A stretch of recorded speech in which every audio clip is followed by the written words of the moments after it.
Swarnandhra Bharati English medium school విద్యార్థులు ఈరోజు ఒక గొప్ప యజ్ఞాన్ని తలపెట్టి తమ వంతు కృషిగా శ్రీరాముడు ఆనాడు సీతాదేవిని తీసుకురావడానికి వెళ్ళినప్పుడు ఏ విధంగా ఆ యొక్క వానర సైన్యం తోడ్పడిందో అదేవిధంగా ఉత్తరాంధ్రలో అతలాకుతలమైపోతున్నటువంటి జనజీవన స్రవంతిని వారిని ఆదుకోవడానికి తలపెట్టిన ఈ యొక్క చిన్న ఉపకారం ఈ చిన్ని చేతుల మీదుగా జరిపించడం మాకెంతో ఆనందం.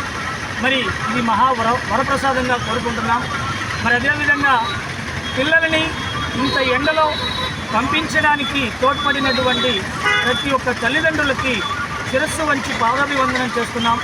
మరి అదేవిధంగా మానవుడు మాధవ సేవ చేయడము అంటే మానవులకు సేవ చేయడమైనటువంటి నానుడిని బట్టి విద్యార్థులంతా కూడా పట్టణంలో తిరిగాడి తమ వంతు కృషిగా సేకరించిన విరాళాలను ఆ వరద బాధితులకు అందించడానికి ముందుకొచ్చినందుకు విద్యార్థులకి వారి తల్లిదండ్రులకి సహకరించిన యాజమాన్యం వారికి ఉపాధ్యాయ అధ్యాపక బృందం తరఫున కృతజ్ఞతలు తెలియజేస్తున్నాను. మరి అదేవిధంగా గూడూరు పట్టణంలో ఉన్నటువంటి ప్రజలకి కూడా విజ్ఞప్తి చేస్తున్నాను. మనం మన చేతనంత సాయం ఇతరులకు చేయాల్సిందిగా కోరుతున్నాను.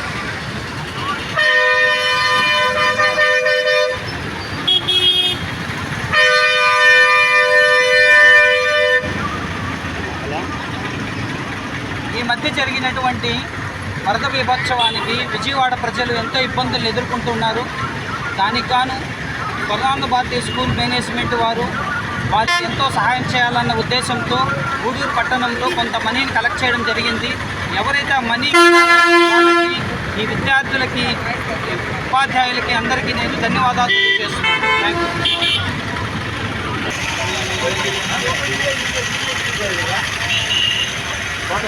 యూ.